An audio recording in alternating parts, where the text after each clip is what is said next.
Okay, we're gonna yap some more, gamers. We're gonna yap some more. We're gonna yap some more because this is a relevant discussion for me. I played some Edison format this weekend. Shoutouts to Shinsky for letting me borrow one of his decks, and I really like Edison. It's kind of cool. I've been watching a lot of Edison like plays on YouTube recently since. In my spare time, of course. Of course, I'm not gonna do it on stream. That's really fucking boring. I think I do enough boring things on stream for you guys. But I also think constantly about like the current Yu-Gi-Oh climate for normal standard Yu-Gi-Oh, and a lot of people are just unhappy with it, and it sucks because every few months I want to get back into Yu-Gi-Oh, right? I came back when Trap Tricks came out. I existed for a little bit when Prank Kids was still a deck.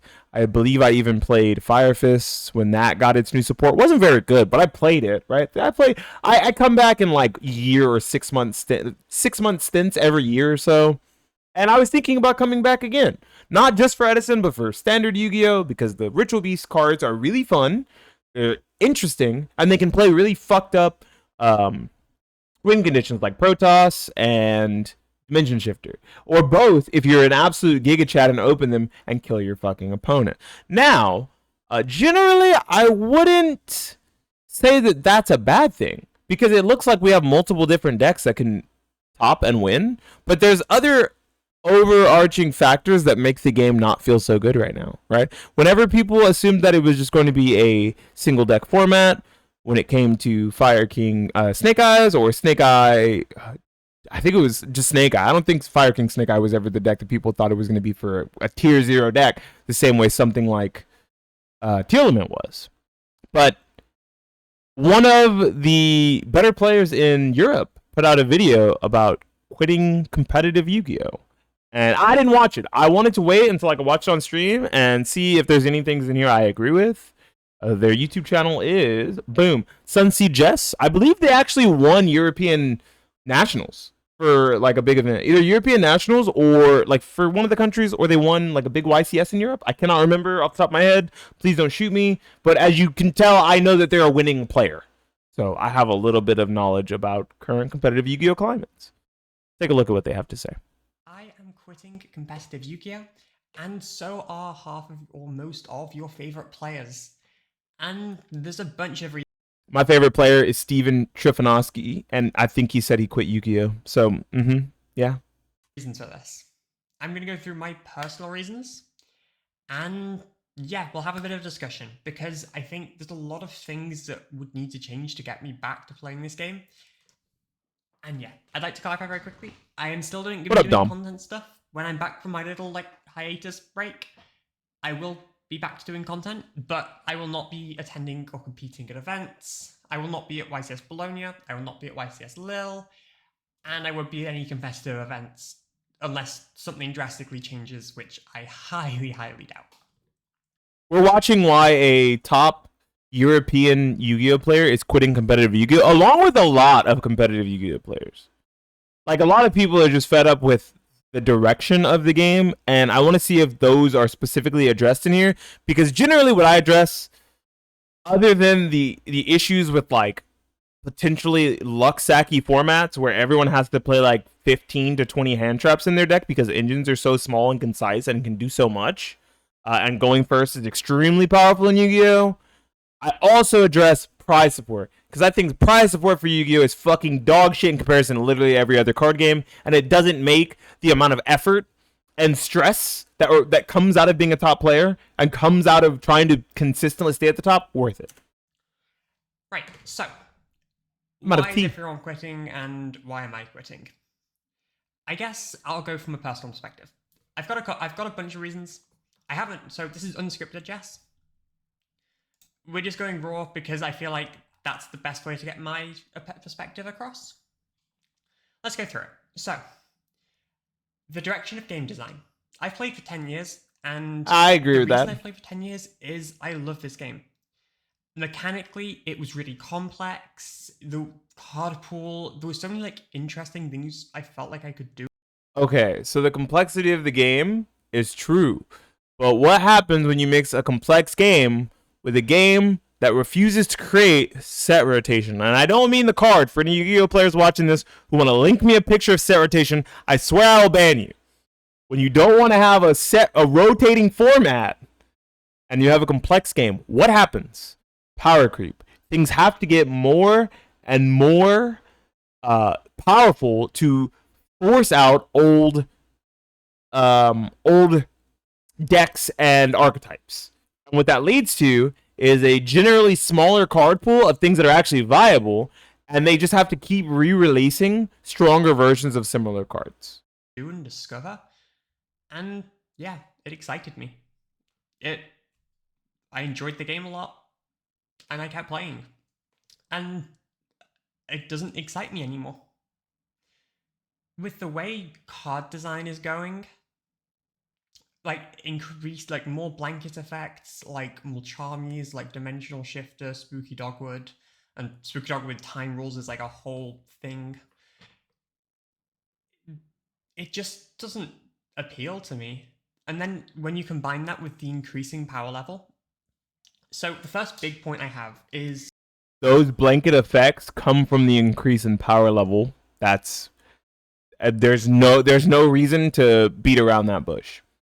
Because they continue increasing the power level, they keep having to create going second cards that become better and better.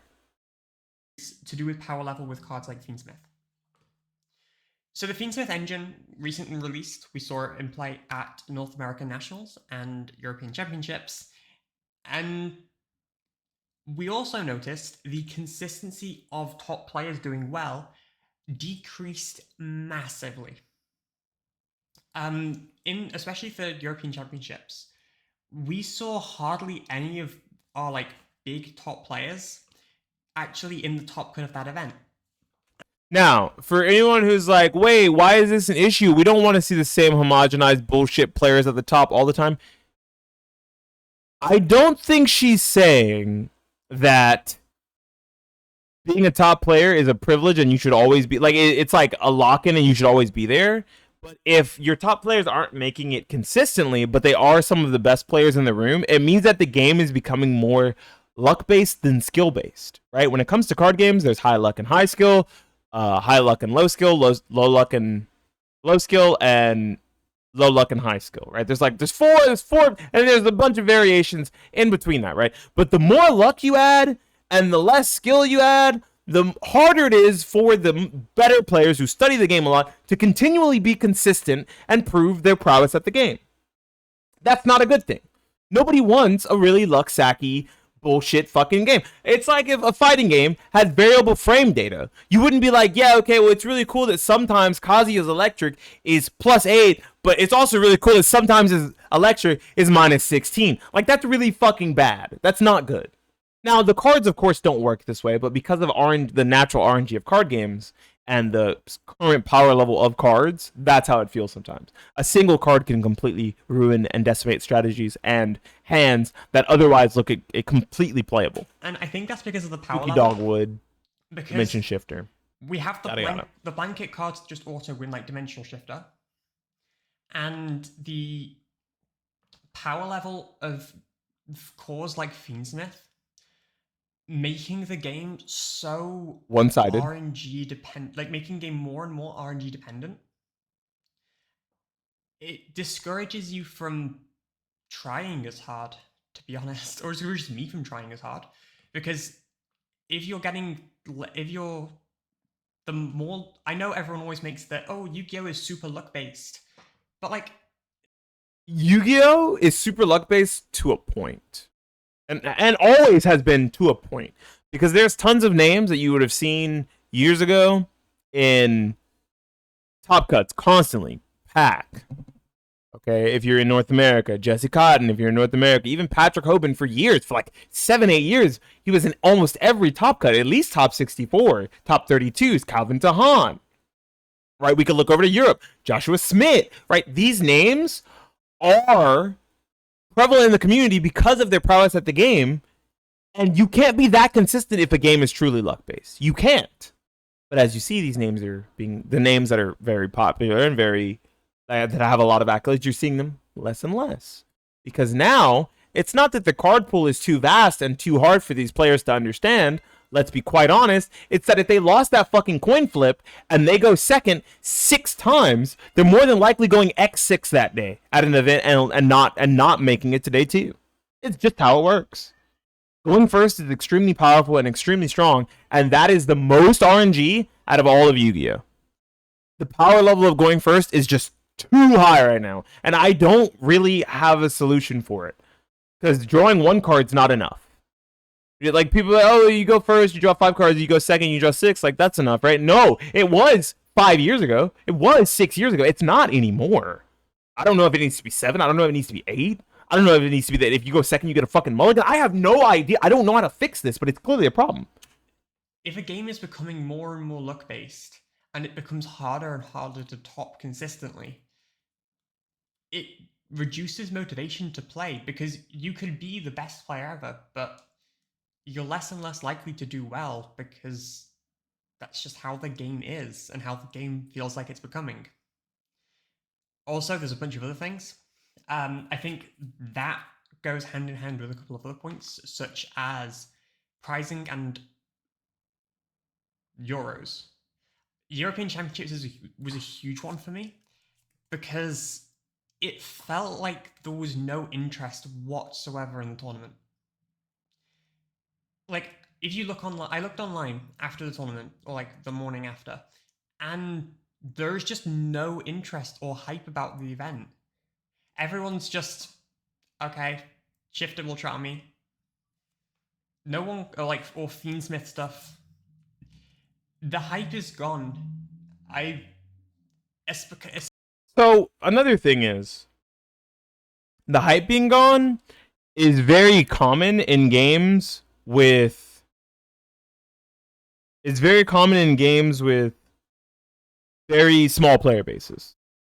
And I don't mean to say that Yu-Gi-Oh! Has an extremely small player base, because it doesn't. Like, it has a worldwide, pretty large player base. Like, it's still probably one of the most popular, like, top 5 card games. But when it comes to competitive Yu-Gi-Oh!, it's very small.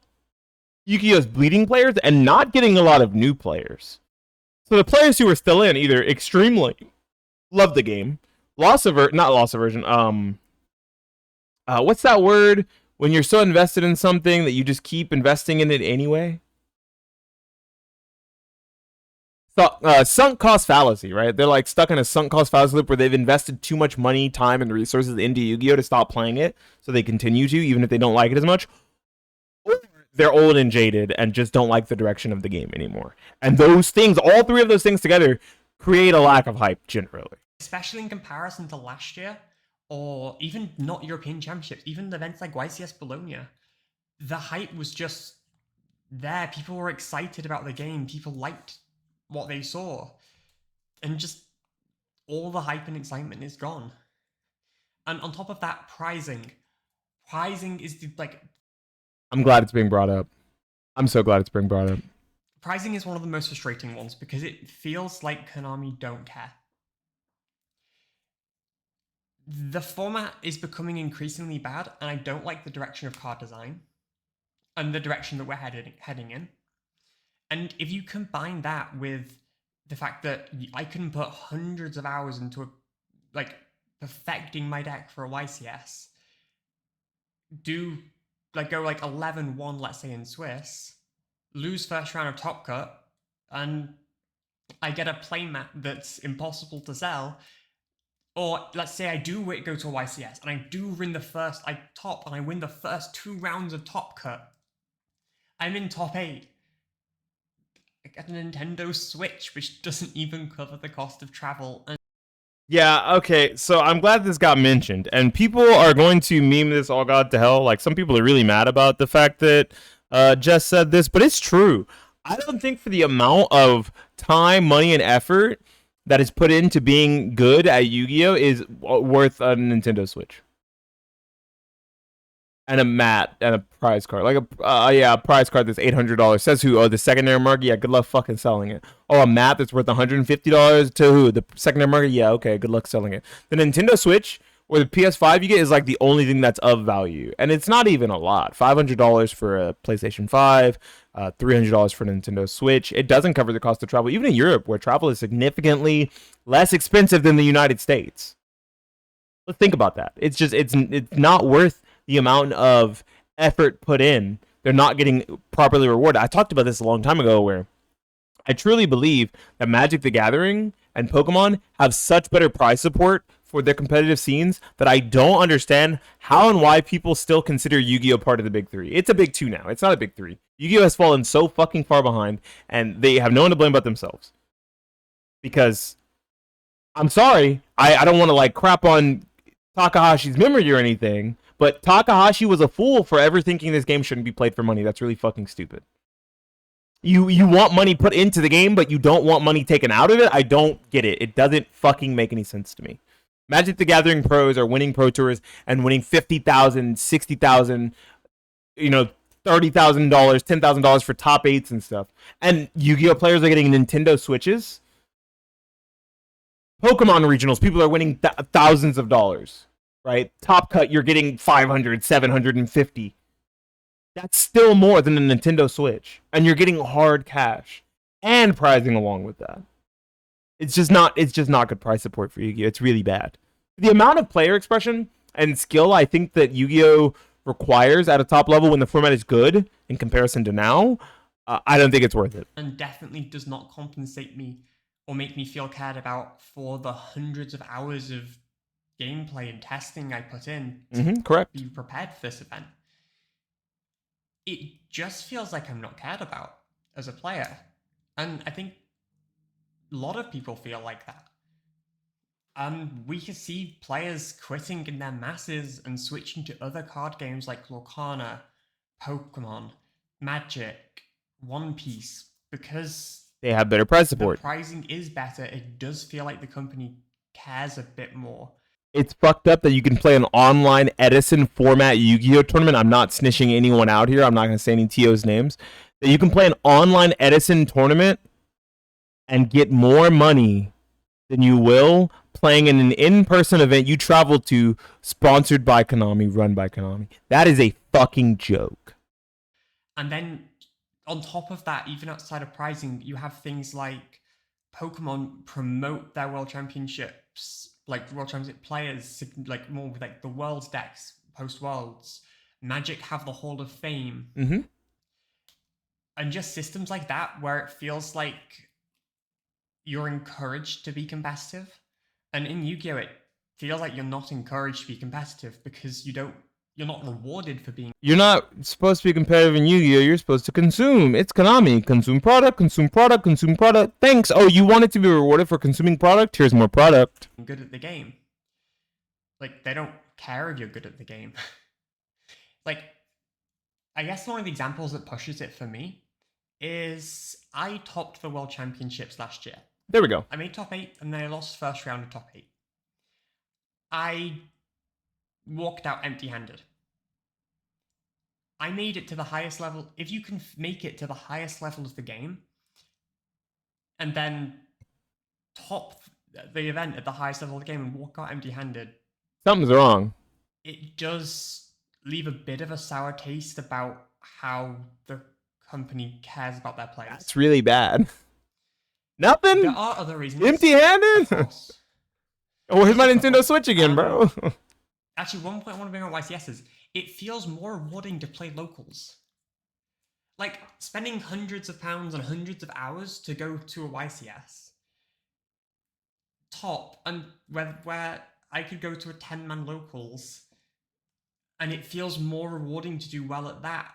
Yeah, I actually never had a problem with prize support at locals. When I topped and got prize support, I could just save that prize support up. It was like usually store credit. I could save the store credit up and then just like pick up cards as I needed them, or pick up whole like structure decks. Like, hey, I would like to cash in my $50 worth of store credit for those 3 starter decks so that I can put together this cheap deck, and then I'll just put my staples I already have in it, right? You can't even do that at a YCS. That's shit. Because of the pricing. Like, that sounds asinine. Ridiculous. Yep. Sure. Same word. Top 32 in a 2,500 player event feels worse than getting first at a 10-man event. Like, come on.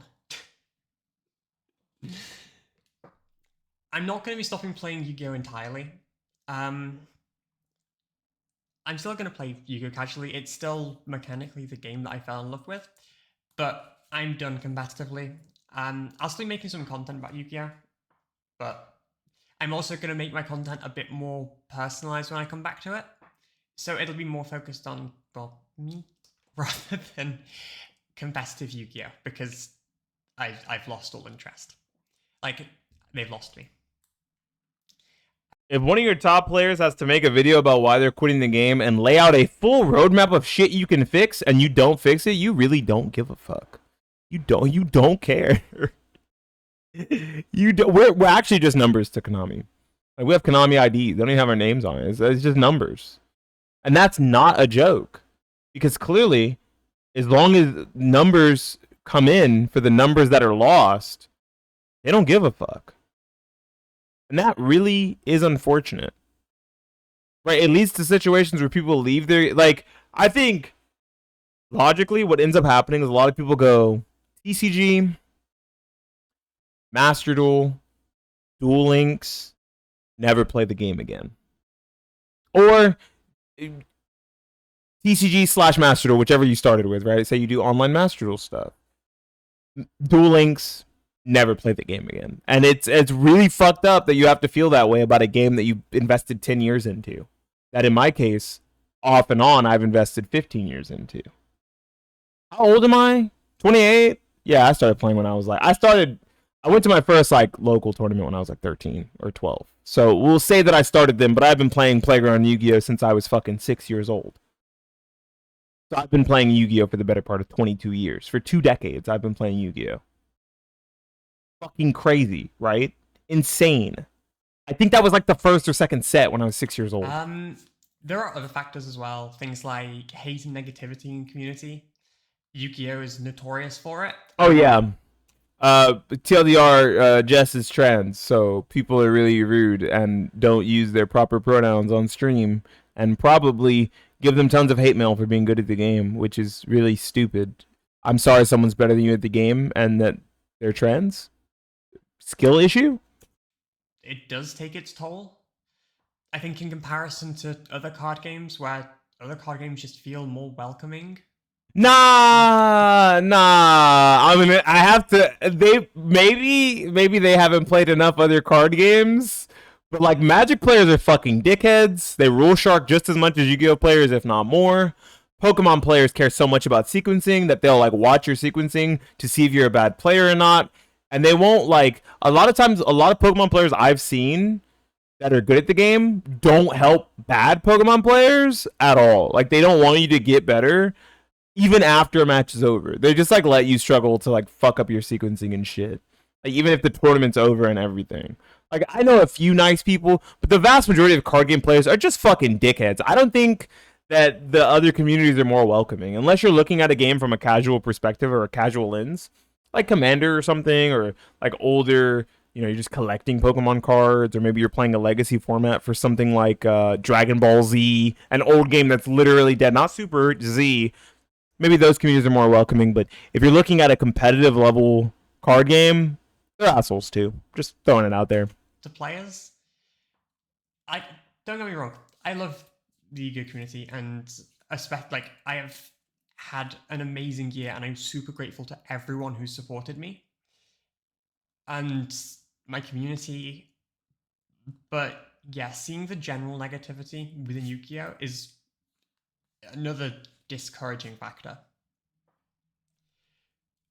I will say, I do hear, God, this game fucking sucks. Oh my gosh, why do I have to play this game? Dude, I should fucking quit. More in Yu-Gi-Oh! When it comes to like the Yu-Gi-Oh! Circles I follow than I do with other card games. I don't see that as often with Magic. I don't see that as often with Pokemon. I don't see that as often with One Piece, with Dragon Ball Super, which is fucked up. Now, I will say that Magic the Gathering Modern is in a pretty bad place right now. So, like, modern players are kind of feeling that same way. But the vast majority of other players, I think legacy players might also be feeling that way, but who gives a fuck? They're playing legacy. Like, I don't know, go buy a house or something. Right? But I think players who play standard, they just think standard sucks, but standard sucked for the better part of like 6 years already. So they just got to hold that shit. I don't know. But yeah, so to conclude, design and cards becoming so powerful that the game is becoming more and more RNG dependent, and players are able to top less consistently. Add to that pricing, so you're not encouraged to top in the first place, Or and go at just all. generally being, yeah, like you're not being encouraged to do well in the first place. Correct. Yeah. The combination of those factors, and then it feels more rewarding to enter locals. It, that is the reason that myself and many, many Yu-Gi-Oh players are just leaving the game. And I think, although Yu-Gi-Oh has always had these dooming moments where Yeah, it's like, these oh, the droughts. game's Yeah. over, Links are gonna kill the game. I think, I don't think right now is going to kill the game, but We're headed down a dangerous road. I think irreparable damage has already been done to the Yeah. player base. Correct. I agree with Like, that. I thought I'd always be like the last man standing for Yu-Gi-Oh, because even when people were dooming about other factors, I still love the game, but they've gotten me. So I can't doom because if I ever come back, I'll just play Bird Deck. I love Bird Deck. I'm not specifically dooming about Yu-Gi-Oh, but I can understand the community sentiment. Like, I mean, her thoughts were very well put together, but there was a lot of blank spaces. Of course, she's not editing, just like I don't edit. So who gives a shit, right? But I think the points that were brought up were extremely valid, and criticism of the things you love is probably better than just blanketly acting like there's no problems at all with it. I've seen so many of these state of the game, state of Yu-Gi-Oh, Yu-Gi-Oh's in peril videos over the past like week, like just this week. Okay, this is a world this is a world qualifier, a top 8 world finalist. Said they fucking walked away with nothing. Said they don't feel like being a competitive level is worth the investment, and that the game feels too luxacky. I think if there's anyone to listen to, it's someone who can take that achievement and run with it and continue to try to play your game and be confident in your decision making, and then a year later realize that you fucked up. I think that Yu-Gi-Oh created irreparable damage for itself years ago. If I'm honest, I think the start of Yu-Gi-Oh's irreparable damage was like, I don't know, fucking spirals. I think the spiral link support, that was when I was like, oh, we're getting here. This is what we're coming to. Oh, okay. Like I remember like funny little quasar locks where they'd make like 3 quasars with like all 5 cards in their hand, and a very specific subset of um, combo pieces and bricks in the deck that made the game feel basically unplayable if you didn't draw the right hand. But Yu-Gi-Oh's doing those things now that feel like Quasar locks with 1 card, with 2 cards. And then you just sit on the rest of your hand traps and or actual trap cards like Infinite Impermanence, or I think it's called Dominion Purge, Dominus Purge, Dominus Prime, Dominion Prime, something like that. Don't ask me. I don't remember. Okay. The Void Breakers are too powerful now. Cards like Evenly Matched, Dark Ruler No More. Preemptive cards, also really strong. Spooky Dogwood. The Mole Charmy cards are coming. Dimensional Shifter. They've taken good strides on the ban list to remove some of the floodgate cards that existed in the past that were actually trap cards, and then printed hand traps that were 1-turn floodgates. It doesn't seem like they're fixing anything. It looks like we're moving backwards. Everything's definitely more fucked up than it was 7 or 8 years ago. And it's not gonna get any better if people don't speak up. I think I talk enough shit about Yu-Gi-Oh. I have like 2 videos that are gonna be coming out before this one, I think, that are also shit talking Yu-Gi-Oh. And it's because I love the game, not because I hate it. I'm not a fucking hate. I am a hater, but I'm a hater of things I love. If I love something, I'm gonna fucking talk about it, and I'm gonna be upset that it's being mistreated or mishandled. But if I don't give a shit about something, as you guys know, I don't talk about it. There's no reason to. I don't give a fuck what you do with that product or IP if I don't like it. But I like this IP and I like this product and I want it to succeed. I want to see it actually be one of the greatest card games to ever exist again. Because right now, I think Pokemon and Magic are beating its fucking ass, and I think Lorcana has a good chance to take that number 3 spot over Yu-Gi-Oh. Over One Piece, because Bandai Namco is fucking stupid too.